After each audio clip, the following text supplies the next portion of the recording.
आज हम टॉपिक करने वाले हैं वो काइनेमेटिक्स का फाउंडेशन है, बहुत बेसिक, बिल्कुल इम्पॉर्टेंट। और अगर तुम्हें इसमें समझने में थोड़ी चूक हो गई तो अगले टॉपिक्स में वो एम्पलीफाई हो जाएगी, वो प्रॉब्लम ना मल्टीप्लाई हो जाएगी, काम आसान नहीं मुश्किल हो जाएगा। इसलिए इस टॉपिक को जो आज हम करने वाले हैं इसे बहुत अच्छे से समझने की ज़रूरत है।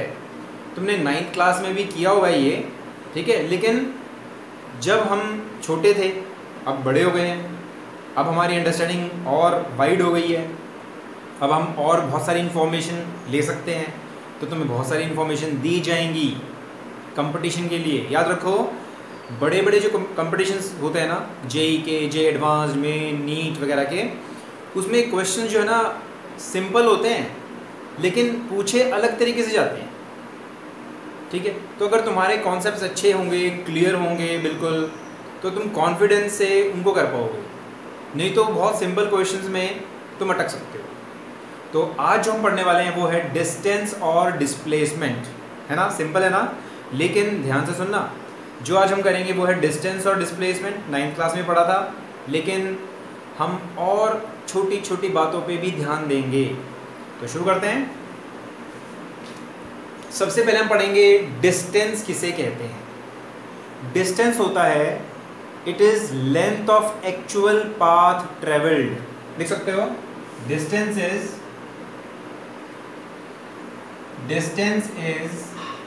Length of actual path travelled, ठीक है। जो रास्ता हमने सचमुच में ट्रैवल किया है उसकी लेंथ को ही हम डिस्टेंस कहते हैं। जैसे हम ए पॉइंट से चल के गए और ऐसे बी पॉइंट पे पहुंच गए, तो इस रास्ते की जो लेंथ होगी ना, ठीक है, एक्चुअल लेंथ जो होगी ना, उसी को हम कहेंगे डिस्टेंस। डिस्टेंस इसकी यूनिट होगी मीटर, किलोमीटर, सेंटीमीटर, मिलीमीटर। ऐसा सिस्टम में हम लोग कहीं यूज़ करेंगे मीटर, ऐसा सिस्टम में यूनिट होगी मीटर की, ओके। अब देखो अगली बात, क्या ये स्केलर क्वांटिटी है या वेक्टर है।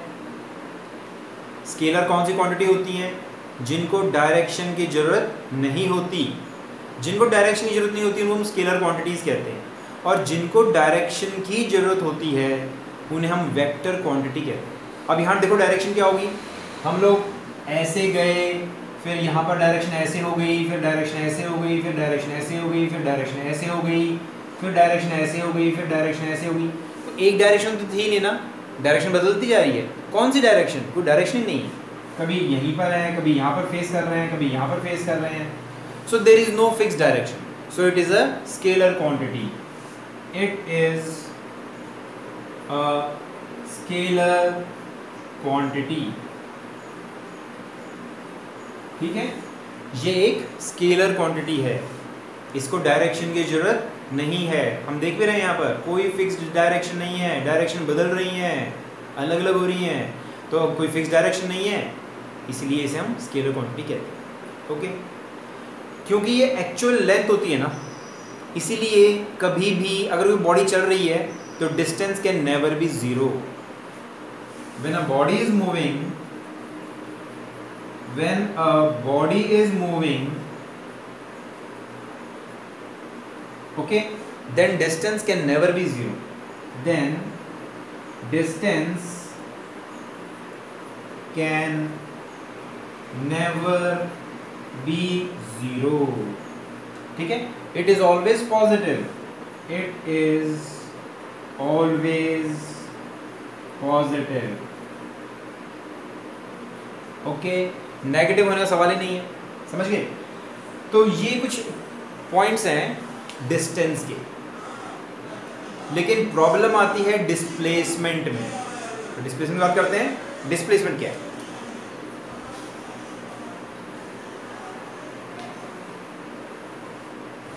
So displacement,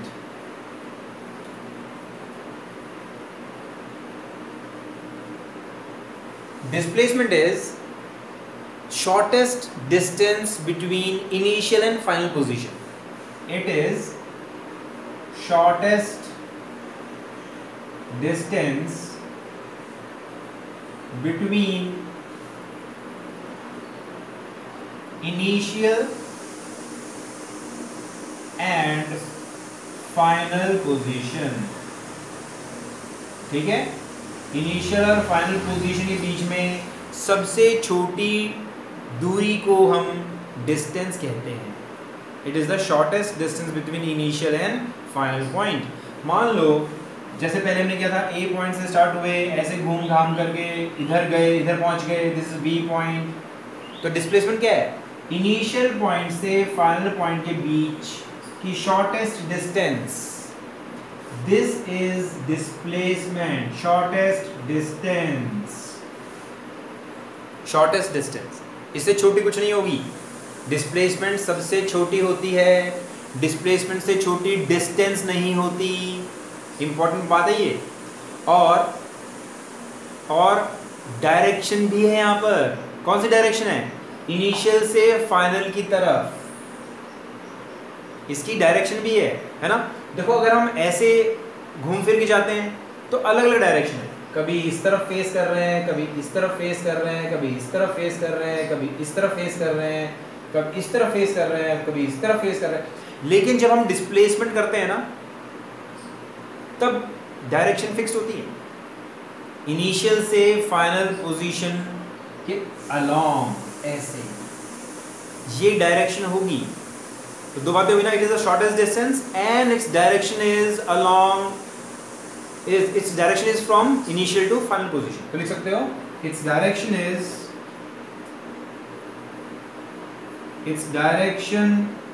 is from initial position to final position। ठीक है, तो डिस्प्लेसमेंट का फायदा क्या है भाई? एक्चुअल पाथ हमने ये ट्रैवल किया, ऐसे घूम फिर करके इधर उधर घूम घाम के गए, है ना। तो डिस्प्लेसमेंट तो हुई इनिशियल और फाइनल पोजीशन के बीच में शॉर्टेस्ट पाथ। तो ये शॉर्टेस्ट पाथ का करेंगे क्या?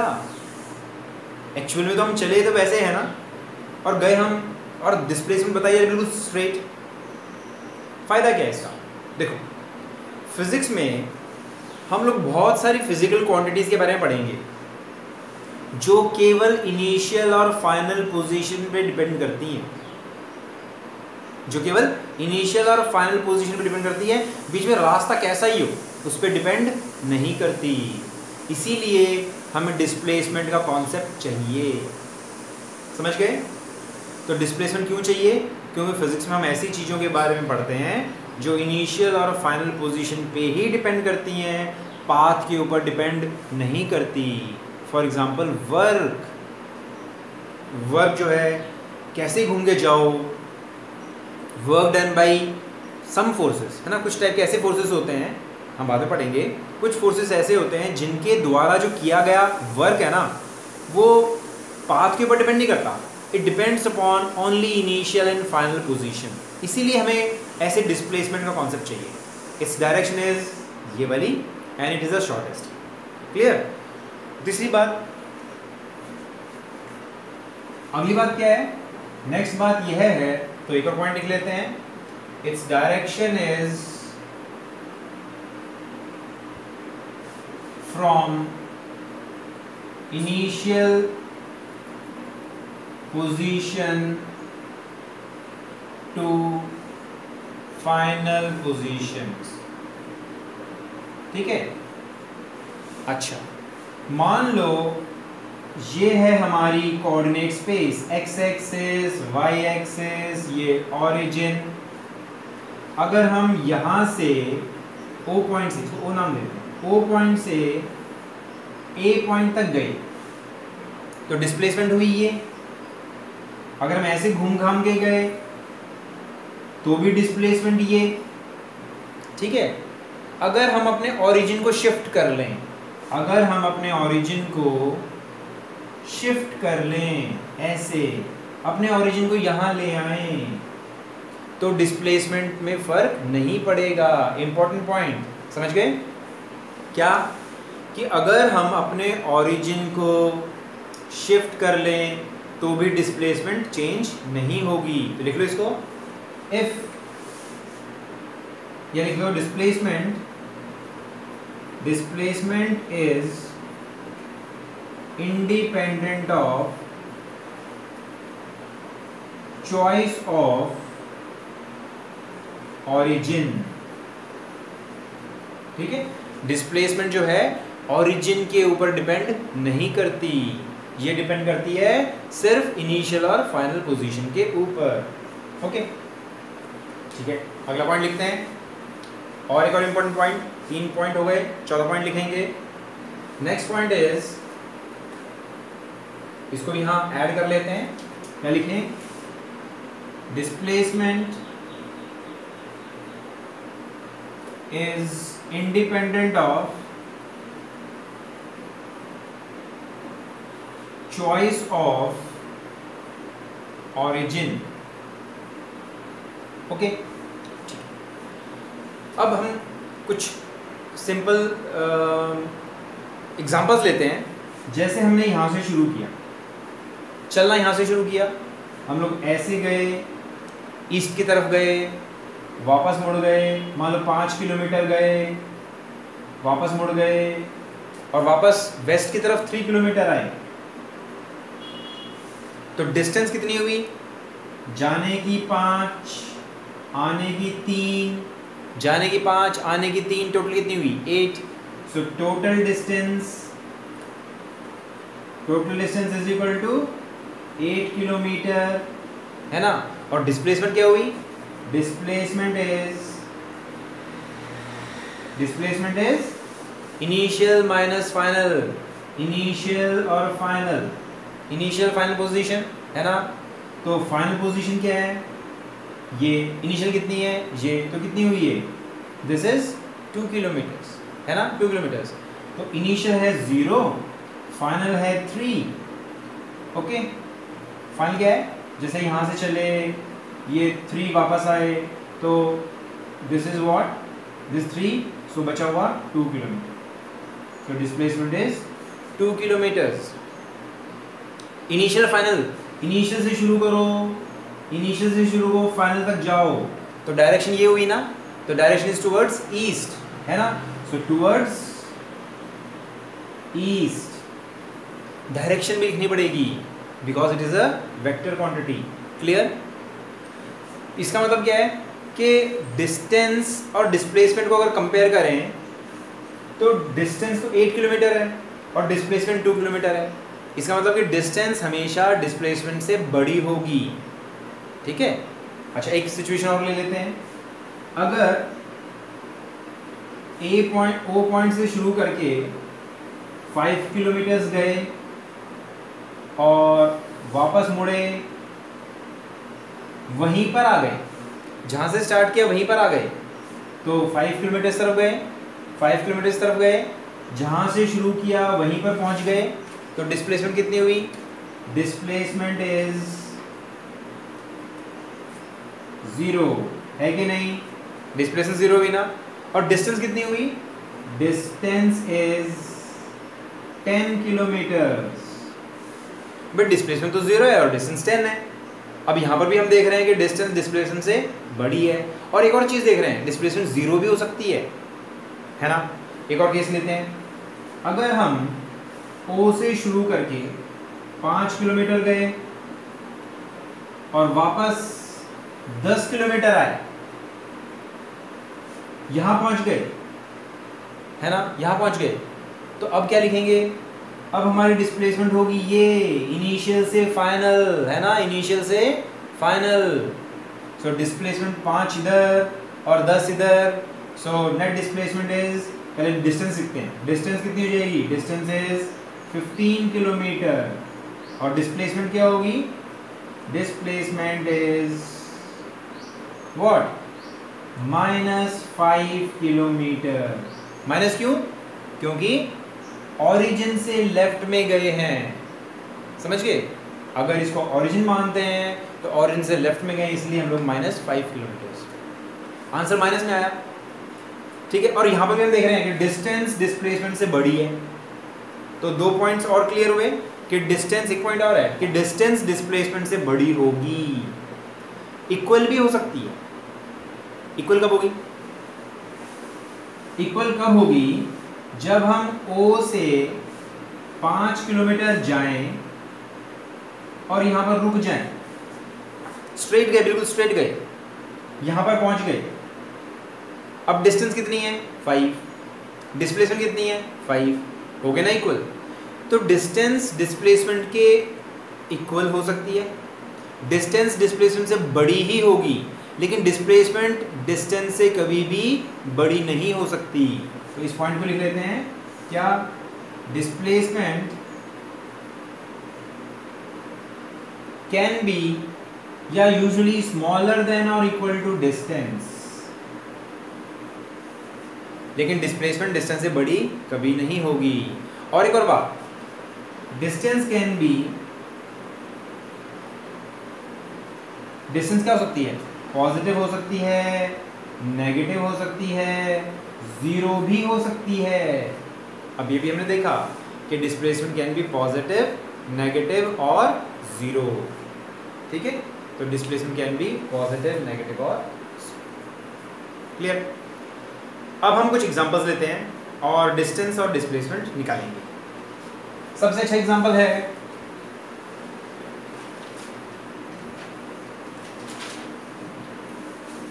एग्जाम्पल 1। अगर हम 3 किलोमीटर गए east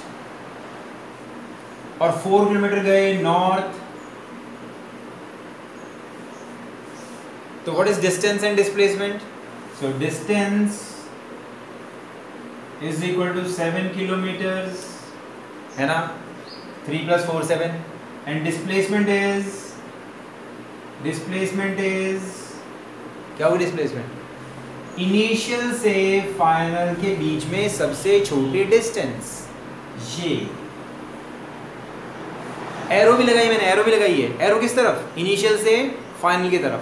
arrow is more important because it is vector quantity. So direction किस तरफ है देख रहे हो? अगर ये ईस्ट है, ये नॉर्थ है, तो ये डायरेक्शन नॉर्थ ईस्ट होगी, है ना? तो this will B 5, Pythagoras theorem से 5 किलोमीटर आ जाएगा, and direction will be north east. So displacement is 5 kilometre towards north east, क्योंकि ये वेक्टर क्वांटिटी है, हमें डायरेक्शन का भी ध्यान देना है। समझ गए? So displacement is 5 kilometre towards north east. Easy. एक और क्वेश्चन करते हैं, एग्जाम्पल 2। मान लो एक इस तरीके से कोई कोऑर्डिनेट स्पेस बना रहा हूं मैं। This is coordinate space, this is some coordinate space. ठीक है, तुम यहां पर गए मान लो 3 किलोमीटर, एक्स एक्सिस के अलॉन्ग गए 3 किलोमीटर, वाई एक्सिस के अलॉन्ग गए 4 किलोमीटर, है ना? तो डिस्प्लेसमेंट कितनी हुई? यहां से यहां, दिस इज द डिस्प्लेसमेंट। समझ गए? This is the displacement. Floor के ऊपर जो डायगोनल बनेगा ना, फ्लोर के ऊपर जो डायगोनल बनेगा वो, तो this will B 5 kilometre Pythagoras theorem से। अच्छा, फिर तुमसे कहा जा रहा है, फिर तुम ऊपर गए, जेड एक्सिस की तरफ गए। ठीक है, जेड एक्सिस की तरफ गए तुम। सो लेट अस सपोज गए तुम 12 किलोमीटर, तुम 12 किलोमीटर ऊपर की तरफ गए। अब डिस्प्लेसमेंट क्या हुई? तो यहां से गए ऐसे, फिर ऐसे और फिर ऊपर, तो डिस्प्लेसमेंट इज दिस, है ना? तो this is 5, this is 12, then this will be 13, again using Pythagoras theorem. इसका तो कैसे आया आंसर हमारा? सो डिस्प्लेसमेंट इज √3 का स्क्वायर, √4 का स्क्वायर, √5 का square. This will B 9 + 16 + 25, this will be what? सही कर रहा हूं मैं? ठीक है, 3 + 4 + 12 + 12। So this will be 144 and that will be 169 and that is 13. समझ गए? क्लियर है? डिस्प्लेसमेंट और डिस्टेंस कितनी हुई? 3 और 4 7, 7 और 5 12 19. Distance is 19 and displacement is 13. समझ गए? क्लियर है? ओके. एक छोटी सी बात और जोड़ दें इसके अंदर. एक्स एक्सिस को हम लिखेंगे भाई along x axis. X axis को हम ऐसे लिखते हैं 3i. ठीक है. वाई एक्सिस को लिखेंगे 4j. This i denotes along x axis. समझ गए? क्लियर? i का मतलब क्या है? Along x axis. j का मतलब क्या है? Along Y axis. और k अलोंग z एक्सिस. समझ गए? तो हमारा जो O से लेकर के हम लोग पहुंचे A पॉइंट पर, तो हमारा जो डिस्प्लेसमेंट वेक्टर होगा उसको लिखें. तो लिखते हैं. तो डिस्प्लेसमेंट वेक्टर OA होगा वेक्टर OA वेक्टर 3i मतलब 3 along x axis, 4j 4 along y axis and 12k मतलब 12 along z axis. समझ गए? सो this is displacement vector. Clear है? अब इस डिस्प्लेसमेंट वेक्टर के अंदर बहुत सारी इंफॉर्मेशन है कि हम कैसे कैसे गए. 3 along x axis, 4 along y axis and 12 along z axis. और हमारे रास्ते का जो मैग्नीट्यूड है ना, डिस्प्लेसमेंट का जो मैग्नीट्यूड है, that is OA magnitude. These lines are for magnitude. These 2 bars, ये जो 2 बार बनाए ना मैंने, इसका मतलब मैग्नीट्यूड. और मैग्नीट्यूड क्या देगा? Magnitude will give you the length of the path and that is 13. समझ गए? बहुत इंपॉर्टेंट बात हम यहाँ सीख रहे हैं. हमने डिस्प्लेसमेंट वेक्टर देखा प्रॉपर तरीके से कि डिस्प्लेसमेंट वेक्टर हम कैसे बनाएंगे. सो देख रहे हो डिस्प्लेसमेंट वेक्टर, इसमें सारी इंफॉर्मेशन है कि हम कैसे कैसे गए. 3 along x axis, 4 along y axis, 12 along z axis, और हम पहुँच गए A पॉइंट पर. And what is the length of the path? उस पाथ की लेंथ कितनी है? ये इसका मतलब जब किसी वेक्टर का मैग्नीट्यूड निकालना हो तो ऐसे करेंगे. उनके कोफिशिएंट के स्क्वायर के सम का रूट. नोट कर लो.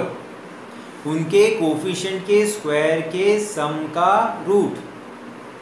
कोफिशिएंट 3, 4, 12, इन सब के स्क्वायर का सम का root will give you the magnitude. इसे कहते हैं मैग्नीट्यूड.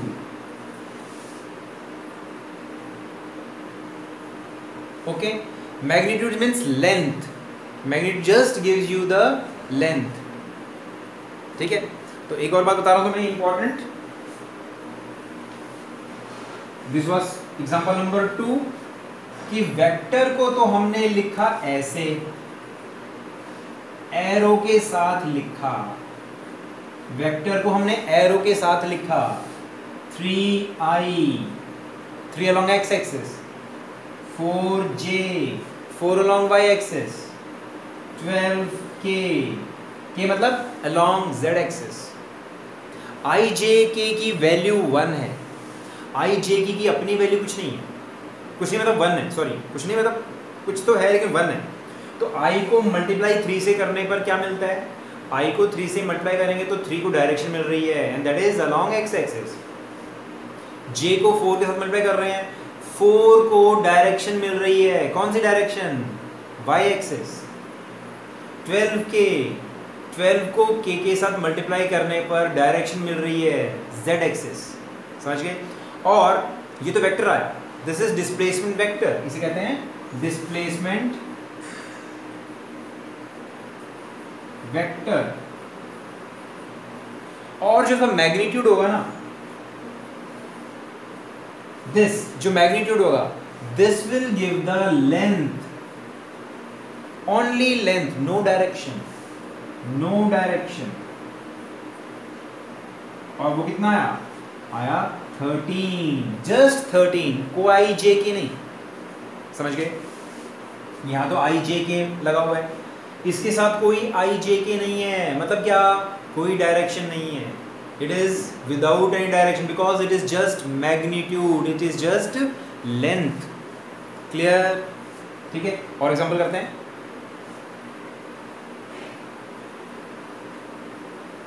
ये एग्जांपल बहुत कॉमन है ना?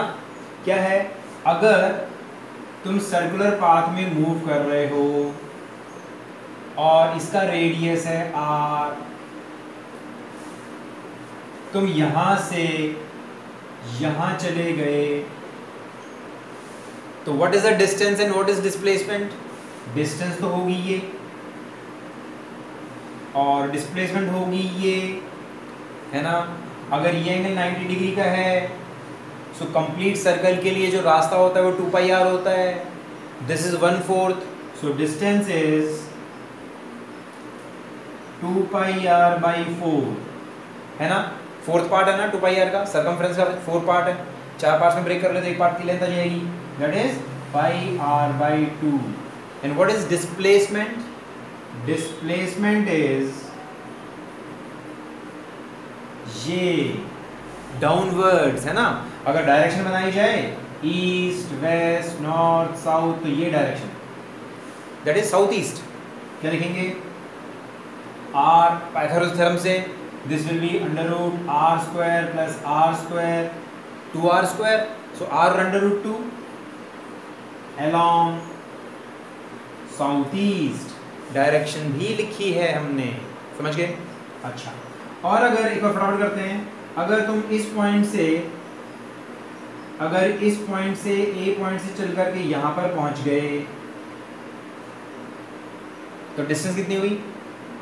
ये that is half, 2 pi r का half, that is 2 pi r by 2, है ना? This is distance. और डिस्प्लेसमेंट क्या होगी? ये, that is 2r, and displacement is 2r। Easy है ना? एक और करते हैं इससे ऐसे क्वेश्चन। और अगर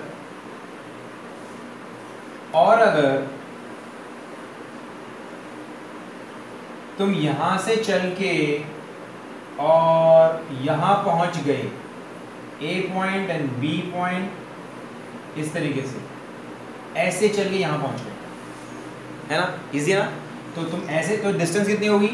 डिस्टेंस विल बी, ये कितना था? पाई r by 2, pi r by 2, pi r by 2, pi r by 2, so this is 3 pi r by 2.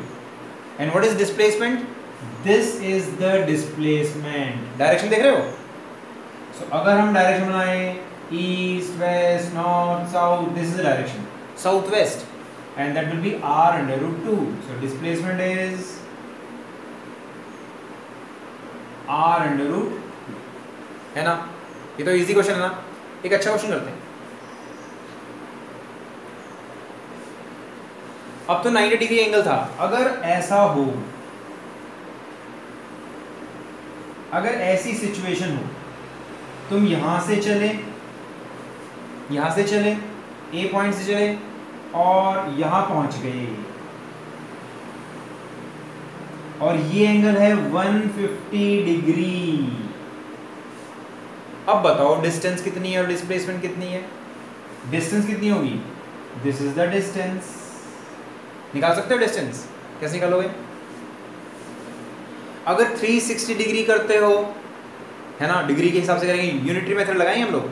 अगर 360 डिग्री चलोगे तो distance is 2 pi r। For 360 degree distance is 2 pi r। For 1 degree 2 pi r by 360, है ना? अब तो gas कर दिया होगा ना? So for 150 that is 2 pi r by 360 into 150। ये तो आ गई डिस्टेंस, ये तो इजी था, है ना। डिस्प्लेसमेंट क्या होगी, डिस्प्लेसमेंट निकालनी है। दिस इज द डिस्प्लेसमेंट, और ठीक से आते हैं, दिस इज द डिस्प्लेसमेंट। फिर प्रॉब्लम हो गई, ठीक से आते हैं इसको, दिस इज द डिस्प्लेसमेंट। ये एंगल है 150 डिग्री का।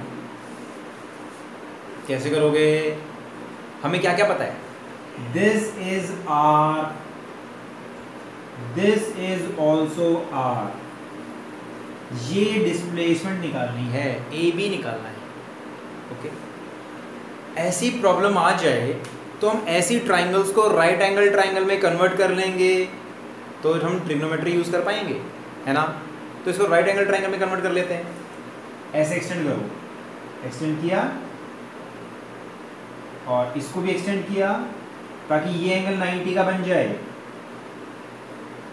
अब ये राइट एंगल ट्राइंगल बन गई। दिस इज हाइपोटेन्यूस, हमें हाइपोटेन्यूस निकालना है ना। ये आ रहा है, ये आ रहा है, लेकिन ये नहीं पता हमें ये क्या है। ये निकालने तो काम चल जाएगा ना। चलो करते हैं इसको। अगर ये 150 है, देन व्हाट इज दिस 30, ये 90, then what is this, this is 60, है ना। तो बात बन गई। So this angle is 60 degree. दिस इज hypotenuse, this is hypotenuse for this triangle, है ना। this is hypotenuse for this triangle, इस triangle के लिए hypotenuse है कि नहीं, और ये base है। so base, इसको नाम दे देंगे O, OB upon R, base upon hypotenuse is cos 60। then what is this, OB is equal to R cos 60, यानी कि r by 2। So this is r by 2, है ना। अब ये देखते हैं, इसका नाम दे देते हैं C। So this is perpendicular, this is hypotenuse. So OC upon BC, perpendicular by hypotenuse is sin theta, sin 60। So what is OC, OC is equal to BC। BC is what, BC is r, this is r sin 60, and what is sin 60, r under root 3 by 2। तो this is r under root 3 by 2। हो तो गया, ये पूरी length मालूम पड़ गई, ये मालूम पड़ गई, तो ये निकल आएगी। सो कैसे, सो AB is equal to under root AB is equal to OA का स्क्वायर प्लस OB का स्क्वायर, है ना। And that is equal to what is OA, OA is what, OA is OC plus CA का square, OB का square, and that is what, OC क्या है, OC is R under root 3 by 2, and what is CA, CA is R का whole square, and what is OB, OB is R by 2 का whole square. That is answer. समझ गए, बड़ा अच्छा question है ये। जनरली इसको हम लोग वेक्टर के तरीके से करते हैं, लेकिन हमने वेक्टर्स तो पढ़े नहीं अभी, तो हमने सिंपल जो हमें पता था उससे कर लिया, पाइथागोरस थ्योरम से कर लिया, कुछ ट्रिग्नोमेट्री लगाई। समझ गए, अच्छा क्वेश्चन है, कंपटीशन में आया हुआ है ये क्वेश्चन। क्लियर। तो आज हमने पढ़ा डिस्टेंस और डिस्प्लेसमेंट के बारे में, ठीक है। और अगर तुम्हें अच्छे से ये चीज़ समझ में आ जाएगी ना, तो आगे कोई प्रॉब्लम नहीं आने वाली। मेन कॉन्सेप्ट्स याद रखो, जो मैंने फाइन पॉइंट्स लिखाए हैं ना, ठीक है, याद रखो। डायरेक्शन कोई डायरेक्शन हल्के से नहीं लेना तुम्हें, कोई डायरेक्शन तो कोई नंबर नहीं है इसीलिए मैथमेटिक्स में नहीं आएगी, ऐसा मत सोचो। डायरेक्शन को हम मैथमेटिक्स में इंक्लूड करेंगे। थोड़ा सा एग्जांपल तुम्हें बताया मैंने आज, जब हमने IJ के लिया, तो कैसे हम डायरेक्शन को मैथमेटिकल एक्सप्रेशन के फॉर्म में इंक्लूड करेंगे और वो मीनिंगफुल होंगी। समझ रहे हो।